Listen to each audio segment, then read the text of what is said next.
Today we're going to talk about the joys of Cat5 cable. You likely have this connecting you to the computer in some way, or if not that, connecting your router to your computer, or, in the case that you don't even have a desktop, connecting your wireless access point or your cable modem, or possibly even your DSL modem into your router, unless you have one of those snazzy 2-wires that doesn't even have anything connecting anything. We'll discuss Cat5, how it connects, how it terminates. Specifically for this, we'll be talking about 10100. I'll explain a little bit about gigabit. Won't get into what each pair does, but I will sort of explain what pairs carry data and the concepts of a crossover cable. But we're going to just assemble a straight through patch. So if you're looking to learn how to assemble a crossover cable, then you can just look at the color charts and do that yourself, because honestly it's not that much different than what I'm doing right now. So the tools we need for this little exercise are the jacket stripper. You don't have to have one that looks exactly like this, but they're usually just about the same. The crimp tool. So I'm using one by Ideal. It's not really the most amazing piece on the planet, but it's ratcheting, which is nice. And then I like my Fiskars. I love Fiskars. These are like some of my most, well, actually no, these are Fluke. Well, my Fiskars must be in the box still. Regardless, these are the cheapies, but Fiskars, if you have them, are great scissors. So anyhow, throw this over there and we'll get started. And of course, we need Cat5 NC. You can do telephone if you want to do regular Cat3, but get two of these. Now these ends I prefer because they're made by Tyco, and I'll show you why. Actually here, wait, no, see, I keep messing up. Okay, these are actually made by Amphenol. My Tyco ones are in the other box. So Amphenol makes these connectors. That's Amp, by the way, and I like these. There are a couple brands that do this, but you see you have these little devices here, and these are actually load bars, and they really help when you're doing Cat5. If you're doing a massive number of connectors, it just is a lot easier to do this. You're going to end up with a lot higher quality in your connector because you're not going to have any pair problems with pairs crossing back over. There are some people that say, I don't need those, but they've never tried to put 50 of these together in a cabinet at once, or they do it daily, in which case it might be a little easier for them. I'm not sure, but I don't have to whip out these tools but once every 3-4 months, so it's not like I'm having to do this daily. These things are a lifesaver. That said, you have the other option of using a push-through end, which I've never used and honestly hate the look of, because then you have conductive barbs of copper sitting here on the outside, which I think is very, very bad. So I'm very against push-through connectors. To be honest, if you can get them with the load bars, I'd highly recommend it. If you can't get it from your hardware store, then go online, go to a electronic supplier. I have a couple on my profile, and buy some Cat5 ends from them, because you're going to be doing yourself a big favor. And they're not expensive, so it's worth getting the load bars. Trust me, you will save yourself some time and effort. Whatever you do, don't go by Radio Shack and buy their cheap junky ones. The other bit too is that these, I don't know if you can see in the video, these actually say amp. Of course the autofocus is horrible on this camera, but here on the bottom it actually says amp. These are actually brand name Amphenol connectors. If you get some like junky Lowe's, Home Depot ends, then you're going to have problems, Radio Shack, any of that stuff, because half the time the connectors won't fit in right. They'll be loose. The clip won't clip right. It just is. I have a lot better luck using Amphenol or Tyco or another brand name connector. Just don't go with the off brands. It's not worth it, because obviously if you're connecting this, you don't want to have to be troubleshooting. Why is it not working? Every 5 minutes or something. More obscure, like once every 2 or 3 days, just randomly cuts out. I just hate having cheap connectors. Buy decent connectors. Buy halfway decent cable. The cable I'm using in this is also going to be plenum rated. What that means is that the cable is able to be ran in subceilings and buildings that are used as, at the same time, it's shared return airspace. So in essence, if it catches fire, it doesn't produce a bunch of toxic fumes that'll possibly kill you. So anyhow, if you want to get information on that, refer to NEC, National Electric Code, Article 800, which covers communication low voltage cable. All right, let's start. Okay, well, I just made a tripod in front of me with a box. Like, I don't know if you know, but I'm using a cell phone as a camera, so please forgive my lack of focus. But I'm kind of impressed with how good the little Droid Bionic is handling this. So anyhow, the first thing to start with is a stripper. Usually, you'll see one like this, and you'll have a bit here that's got some exposed, and you've got this with almost all the way down. There's two different uses, and actually, you know what, I'm not even going to get the whole use of the tool. We'll just start with, use the one that touches all the way to the bottom. And you may need to adjust your razor blade, because you don't want to cut the conductors on the inside. On mine, I have it tuned, so one turn, we're done. And you can look, you want to check the conductors up close and make sure you didn't rip any of them. Now, this is a strip string. So what you do with this is you can actually grab this and you can pull, and it'll cut the jacket. That nylon's, it gets sharp, you know, you pull on it. So if you need to strip more, you just pull on this and it cuts the jacket on the way down. You'll notice, I'll go ahead and separate these out so you can see, you've got 4 pairs inside of this Cat 5 cable. So because analog phone only requires 1 pair, that's 2 wires, you can actually have 4 phone lines carried in one Cat 5 cable. So, you know, this could be phone line 1, phone line 2, phone line 3, phone line 4. With 10100 Ethernet, you can actually get away with only using these sherbet colors. I always remember it because I like sherbet ice cream, specifically orange and green. These 2 pairs are the only ones that are really active on 10100 Ethernet. Now, I'm excluding PoE, Power over Ethernet, and Gigabit Ethernet, which of course uses every single wire. But for 10100 internet, if you're 10100 Ethernet cable, you only need to use these 2 wires. And you can read more about that. There's obviously some stuff online and some forums that'll explain how you can do that, because you can actually run, if you don't have enough Cat 5 at a location, it's dirty and highly unrecommended, but you can actually have 2 Cat 5 connections off of 1 cable. Just because it can be done doesn't mean it should be done, though, because the crosstalk between the wires, so the more data you push through them, the slower it's going to go, and it could actually have errors and all kinds of nastiness. If you look real closely, you'll notice that the rate of twist is different on some of the cables. The reason for this, you know, without getting into too much electrical engineering on you, is basically, actually no, let's not get too far into that. So just notice that there is a different rate of twist on the cables, and it has to do with the Cat 5e compliance, which means that this can actually be used for gigabit up to a certain distance. So anyhow, now that you've seen all these pairs, what we're going to do, the first step in making our connector, once you've checked and you've made sure that you've not got any cuts around here, will be to chop off the strip string. This needs to be done first. It's ugly, and it needs to go away. I hate seeing connectors that people leave it on. Almost never see it done, but homeowners a lot of time, if they try to do their own Cat 5, end up leaving that on there. Take it off.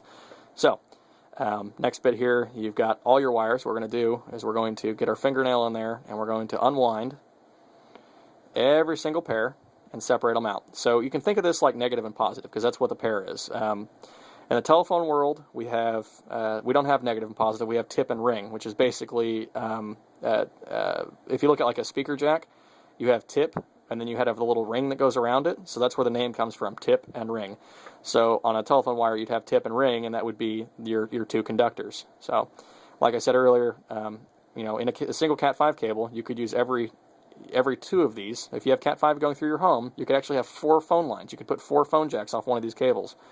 As far as data goes, you wanted to get really nasty and, you know, disobey a lot of rules about cabling, you could actually use 2 pairs to run 10100 Ethernet, and you could use 2 pairs for 2 phone lines. But that is very, very not recommended, because the voltages for ringers are like 90 volts, and don't do that. Bad idea. But just for the sake of argument, just explaining that just because it has this many wires doesn't mean you have to use them. It also doesn't mean it's a good idea not to. I recommend you use all of them, because then you can enjoy the wonders of gigabit, which is your best friend, especially with Cat 5e. And doing this on camera, I apologize once again. I think I've explained this before in other videos, but I have no depth perception when I'm staring through a camera, so it sort of takes some skill to get used to that, I guess. Okay, you can look up the color codes online. Orange stripe orange, green stripe blue, blue stripe green, brown stripe brown. Orange stripe orange, green stripe blue, blue stripe green, brown stripe brown. It really helps if you just say it over and over again, and then you kind of eventually memorize it and turn it into a song. So you have orange stripe orange, and so bring those around here. Orange stripe orange, green stripe blue, blue stripe green, brown stripe brown. Okay, so you've got them all pulled out right here. Now watch this. I'm going to hold with this finger, and I'm going to pull out like that. And you just kind of have to finesse it a little bit. And sorry, once again, it's going really slow, and I'm trying to do this so you guys can watch, but at the same time, it's kind of messing me up going slow. Just kind of pull and give a little wiggle like that. And it really helps to strain everything out and get everything stretched. And you notice, yeah, Mr. Blue has a tendency to curl over. Just be careful you don't, lose the color coding, because don't want that pair switched around. Those sherbet colors are important. So if the green stripe ends up somewhere else, then, well, you're not carrying data. On gigabit, it's definitely not going to work, or it's going to work in a very odd way, which is going to be wrong. And because I'm sitting here trying to do this for you guys, it's going to mess up on me. But yeah, so anyhow, pull it all straight. I'm just going to chop it off. I'm not going to mess with it anymore. Okay, now you see you have this pretty orange stripe orange, green stripe blue, blue stripe green, brown stripe brown. I'm going to go ahead and throw the load bar on here, and I love these, and you're going to see why. The way this works, you just slide the connector on. Look at that. Isn't that nice and pretty? Look how easy that was. And now, all we have to do, we can just cut a little bit here. Bam. That's nice. Okay.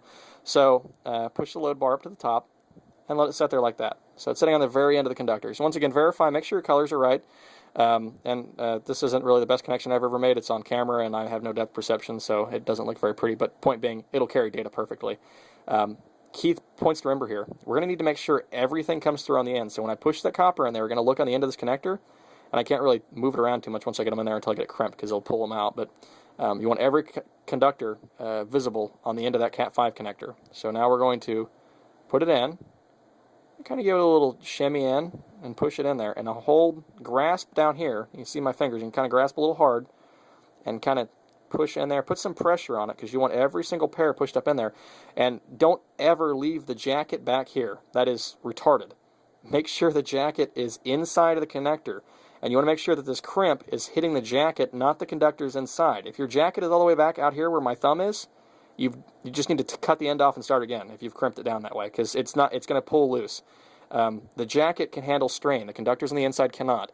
So if the camera will autofocus properly, let's see if I tap the screen here and tell it, focus on that. There you go. Okay, good job, Mr. Bionic.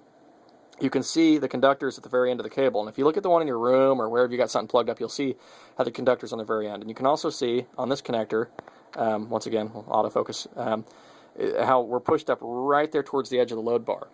We're going to take our crimper, and while still holding pressure on the back of the connector, we're going to slide it into the crimp, and we're going to crimp down, and all the way. I like to do once more, good measure. Okay, so you now have a crimped Cat5 cable. Now if you look, you'll see how that piece of plastic is pushing down on the jacket. If your jacket's back here, it's going to be grabbing the cables, the conductors, and it's not going to be tight. It'll be loose, and that'll be putting strain up here. And those actually pierce the cable very slightly. So if you can imagine, if it's pulling on that little tiny cable constantly, it's eventually going to break. Very, very bad to be using that. And you can see all the copper on the end. See how shiny that is? That's good. That's a good connection. You can pull on it. Also, very nice. As long as you can give it a good yank and it doesn't come loose, you've done a good job. And see, you can just barely see the conductors up top, and that's a good Cat5 connection. So let me discuss what we can do on the other side. Now, remember I said earlier that you can actually carry telephone over these. So we'll talk about Category 3 connectors now. I'm going to go ahead and do this while we're filming. Go ahead and strip that off. And with telephone, it's actually really easy because we only need one pair. And telephone, normally you start with blue, orange, green, brown, in that order. So line 1 will be blue, line 2 is orange, line 3 is green, line 4 is brown. You can look up some color coding, and you can learn about why and everything else, and I can explain, actually, I'll explain punch blocks too, because that's kind of fun. We'll do that here later on in this video. So anyhow, we'll focus here on this these pairs. So I'll clean these up, straighten them out, and pretty much to make a Category 3 connector, or your regular telephone connector, you have this little connector, and you just throw him in here. Color coding is pretty much well, actually it's not pretty much the same. It's very different.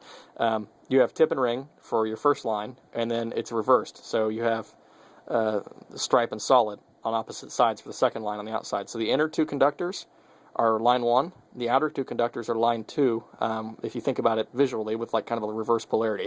I'm not even going to bother doing that because it's kind of pointless to put a Cat 3 connector on the end of this since I just put Cat 5 on one side. I hate to make a pointless Cat 5.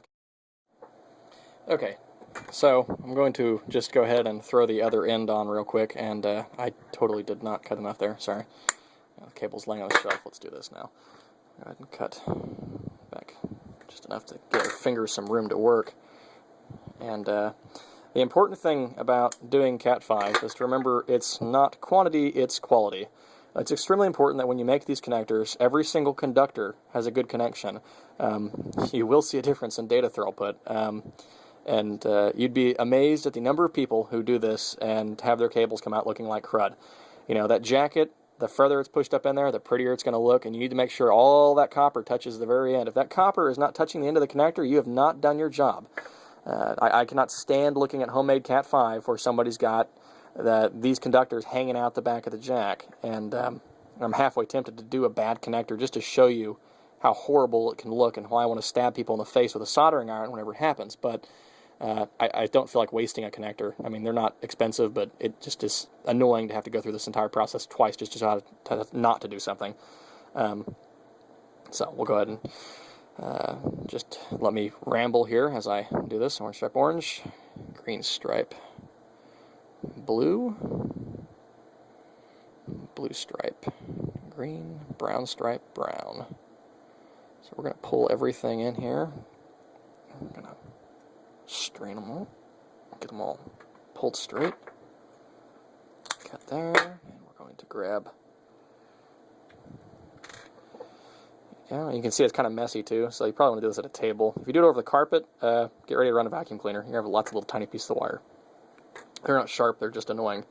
Camera's got pushed back here. There we go. So that push down on there and kind of trim back here. I normally say with wire too much is not enough, but in this case, you got to be just right, because if you cut and leave too much on the end, you're going to end up with a jacket problem, which I complained about the entire time of this video. And if you cut back too short, well, then you're not going to have a good connection, which kind of defeats the purpose of Cat 5. If it's not connected, then it's not really a useful communications cable now, is it? So go ahead and push this guy in here. You can see, hopefully here, we'll tap this and get it to readjust there. Ah, look at that. All the copper on the end makes us happy. So as we're holding pressure on that, we're going to push this guy here and crimp. One more time, just for good measure.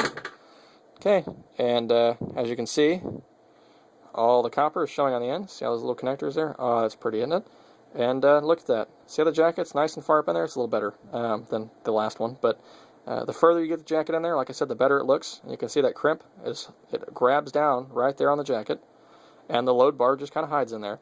Now, if you're doing ones with strain relief, which is actually kind of nice, or snagless covers, which I have some around here somewhere, they may actually fit here on the side, and this crimp will cut down on them, but there'll be a little piece of rubber that says back here, a boot, and it will cover this so it doesn't get caught on things and rip off. And it'll also allow it to prevent from being pulled straight out of the jack like that. It'll kind of pull it back there. But if you can buy the boots, I'd recommend it, especially if you're making cables for yourself. If you're just making something for a network closet, and you're going to be making little short lengths like this that are just, extremely small and not going to get pulled on a lot, and it's not for like a laptop or something, then yeah, just make one like this. It's cheap, it's easy, they work great, and you won't ever have any problems. I'm going to go ahead and throw this one on the shelf because it's good to go. So, if you're like me as a kid, you probably saw one of these in the telephone guy's closet, and you said, what in the heck does that thing do? It's got all those little tiny things on it, and it looks like it's crazy, and, what is the purpose for that? And you'll see this in any phone closet, and you're going to wonder what it's going to do. So, I'm going to show you how this works, and we're going to use a multimeter here, and this is just a nice little flute, cheapy model. We're going to set it to continuity. So you're going to have this a sounder. You got a little speaker thing here. All that does is it tells you it's pretty much straight conductive. So look at that. Yay, okay. Well, obviously they're both conductive to each other, the leads. I'm going to show you how these are terminated. So you have this one here, and the one next to it. So you got a beep. Okay, so these two conduct to each other. You can kind of see how you jiggle them, and then laughing. Yeah, see how they kind of move together? And this one over here. But these are separate. Now this punch block, you have these two all the way up, so you have different ones, and see these they aren't conductive side to side here. It's just these ones next to each other. So what you have is a way to take wires here and connect them to wires here, and I'm going to show you how you get wires on these little deals. And I'll also explain why these are in every single phone closet and why you see them. So if you're wondering what a punch block is and what they do and how you terminate it and how you use them, we're going to go through that real quick. let me grab some Cat 5 real quick off of my shelf. And you probably aren't going to see Cat 5 go into these. Most likely it's a 24 pair, which is a giant gray cable with 24 pairs of copper in it. That would be 48 wires for those of you out there mathematically challenged. We're going to go ahead and cut this guy here. Okay, now let's pretend we're just trying to terminate this one wire. We have a really cool tool for this, and it is called a punch down tool. As the name would sound. You have die in here for cutting and punching with two different sides. This is what we use on a punch block. This fits over, and you notice, see, like that? There's a cut side here that says yellow, cut. And this side of the die is sharper. So it's going to cut the wire off as we push it on there. I'll explain what the other side of the die does here in a second. So we're going to go ahead and start, and we're going to just throw these pairs on here without reason or rhyme. You can see we kind of just, let's see if I can kind of get this up here. Get my fat hand out of the way. Just kind of try to pull it down into the connector there. And all we got to do to punch is we're going to take this and we're going to push it down. I am on a glass table right now, so I'm going to kind of put my hand under this because I don't think it would break it, but these take a lot of force. And you see that kind of popped loose. My hand is being on it is affecting it because normally it would pop down in one punch. So you just kind of do that and then pull the excess loose, which of course, like I said, my hand is not the best surface. It's actually absorbing some of the punch and not helping very much here. Okay, so that's off now. So anyhow, now you have those two wires and they're connected. So what we can do is we can put we can do one of two things. Most of the time what you're going to see in a telephone closet is they're going to have two wires from the phone system here or from the central office. They're going to be on this side, and on this side you're going to have the line or the extension. There's very many uses of this, and in the middle you can either have a fuse or you can have what we call bridge clips, and it's just little tiny metal clips that fit in between. And I think I actually have some sitting across my office. I have to apologize. Let me look here real quick. No, I don't. Okay, well, I have bridge clips some. Oh, you know what? Huh, there they are. They're in my magical little case. Okay, so in here, there are some bridge clips. Look at that. Okay, lovely. What the bridge clips do is they allow you, I'm going to move the camera again, it keeps moving forward, okay. The bridge clips will join these conductors together. So remember, these are, this one right here, these two, see those two right there? Those are their own conductor. Those two conduct electricity to each other. The two above it, they conduct electricity to each other. So by putting this bridge clip on here, you are shorting out the terminals effectively, and making one electrical connection from this side to this side. Why would you need to do that, I ask? Well, a lot of times you put a fuse in here, which is extremely helpful for going between buildings if lightning strikes or something shorts out. It'll actually pop the fuse, and then you don't have to worry about frying your expensive phone equipment. The other important part is doing maintenance. Let's say, for instance, a user doesn't have a dial tone or the system is getting something pulling it down. You've got a constant busy signal. You say, okay, well, I need to troubleshoot this. I need to disconnect everything past the phone system and make sure it's not the phone system. Take this little pick, and you just pull up, and you disconnect one side of the line, and you've disconnected one side of the line now, so now this phone line no longer works. Push it back down, and now they have a dial tone again. So these two wires carry through the dial tone. So you've got phone system on one side, through these conductors or fuses, and then to the extension on the other side. And that's the basics of a punch block. Now, because I said I would explain what the other die did in the punch tool, we're going to go over that now. So your punch tool likely actually has a pick in the back too, which is nice for what I was just doing, but the bad thing is that this entire thing is conductive, which you can imagine is a bit of a problem around a bunch of metal phone lines carrying 90 volts. You can get shocked. Somebody calls at the wrong time and it'll wake you up. So anyhow, we'll switch the die out, and this thing just locks in. This is a Fluke, by the way. This model is made by Fluke, so it's a nice little punch tool I enjoy. But here on the end, you see you've got a cut side once again, and the way this works is you take your magical telephone jack, and this one's used. You match up the colors here. You see you've got A and B. As long as it's the same on both sides, it doesn't really matter what the color of the wire is. Wait, this isn't an AB. This is a... Sorry, this is two different wire color codes. On bottom, you're going to see the color codes for Cat 5. So what you're going to do is we're going to do line 1, so that's blue. So you see blue stripe and blue. Line 2 would be orange, so orange stripe and orange. Line 3 would be green and green stripe. Very simple.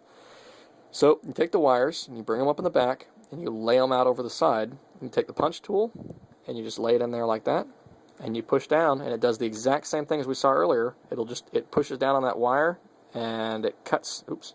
Hard to do with no depth perception once again. It pushes down and it cuts the edge of the wire off, and then you have a connector. It's got all those wires going on the back of it. When doing these jacks, it's very important to make sure, once again, that your jacket is not all the way back here.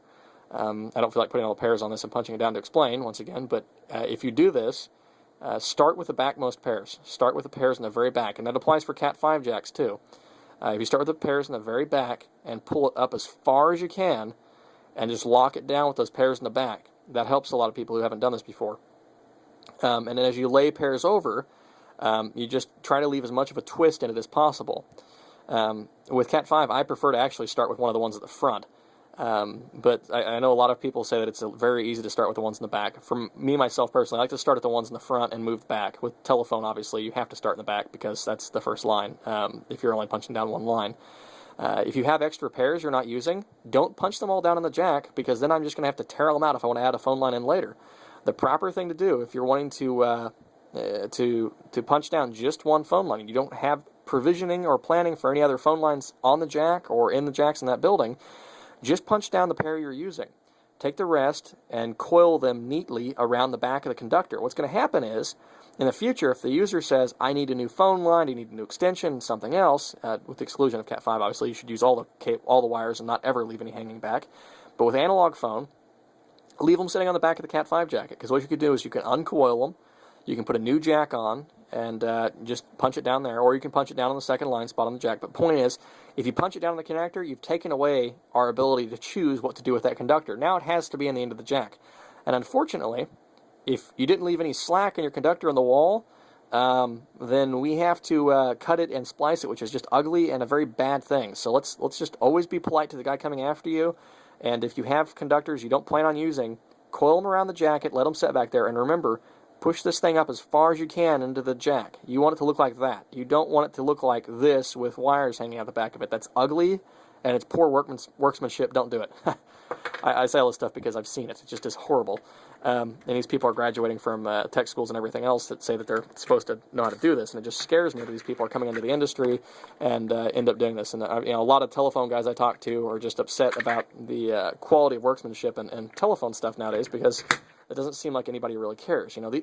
Your telephone is probably, next to your power, one of the most important electronic utilities you have.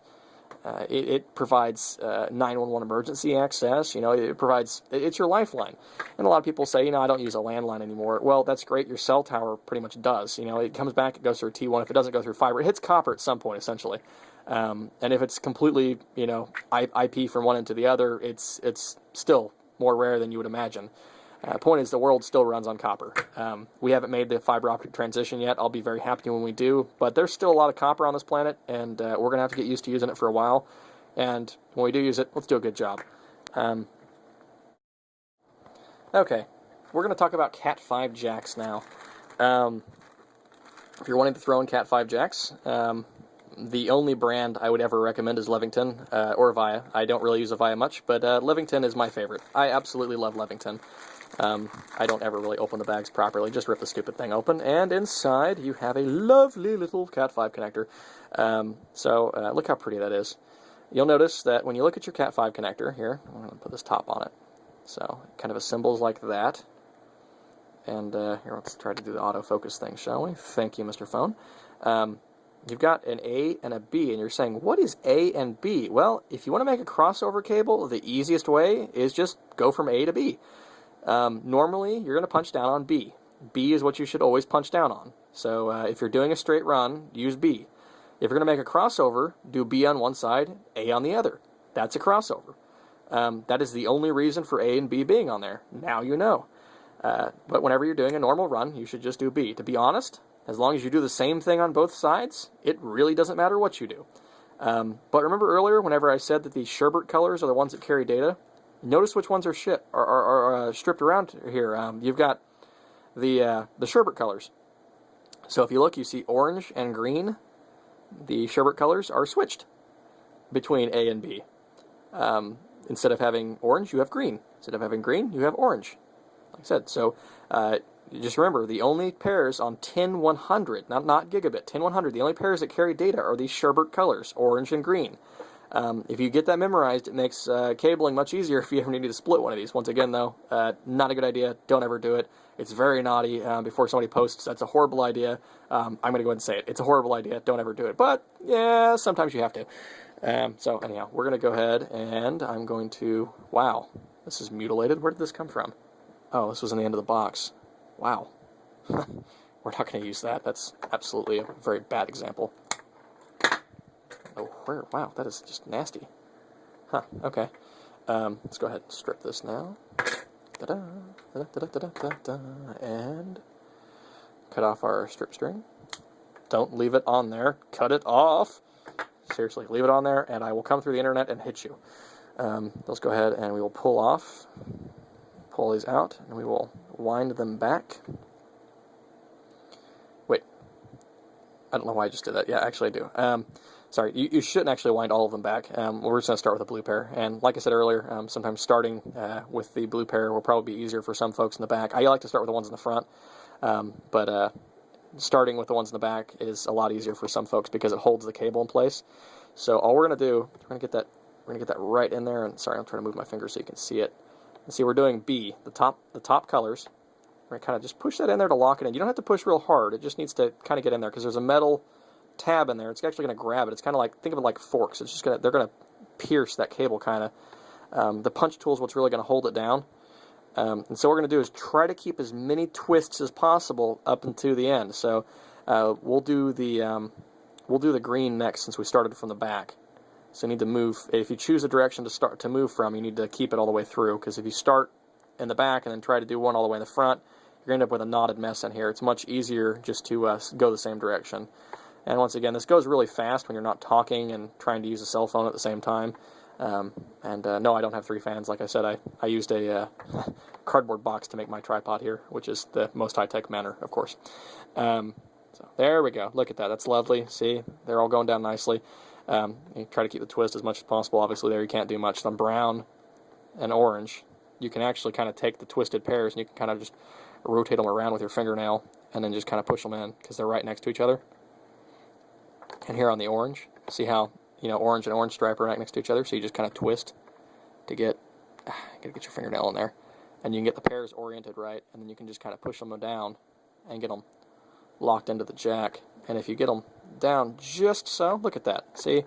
And you end up, look how pretty that looks, it almost looks robotic on the inside. It's very angular. That's what you want. You don't want you don't want a ton of wire in here. You also don't want this jacket sitting way back. Now, if you have a punch tool, I would recommend there is a plate you can put under these Levington jacks to keep it from making marks on the wall. Whatever you do, don't set it on sheetrock and start punching it down because you're going to have a nasty little square from the bottom of the connector on.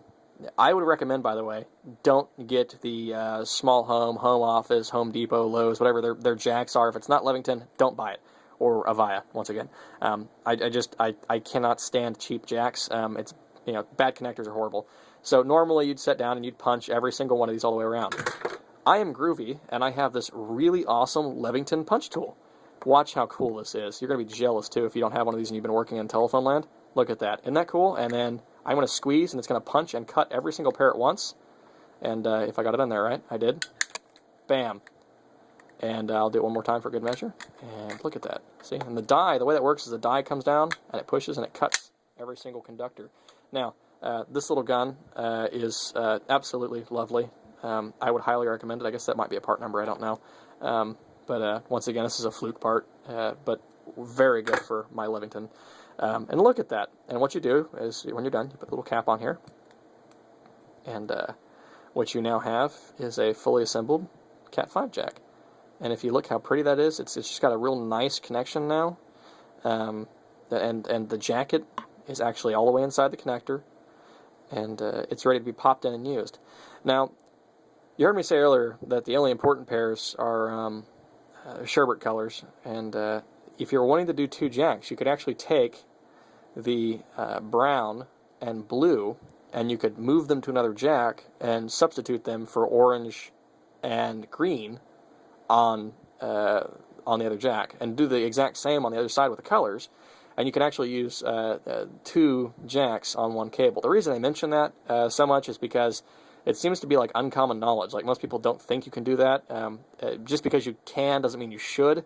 But when you find yourself in a pinch, it's kind of a cool little hack, and I sort of enjoy it, because most people, there aren't a lot of things on the internet describing how to do that, surprisingly. But once again, that would also limit you to 10-100 only, and the crosstalk would be absolutely horrible.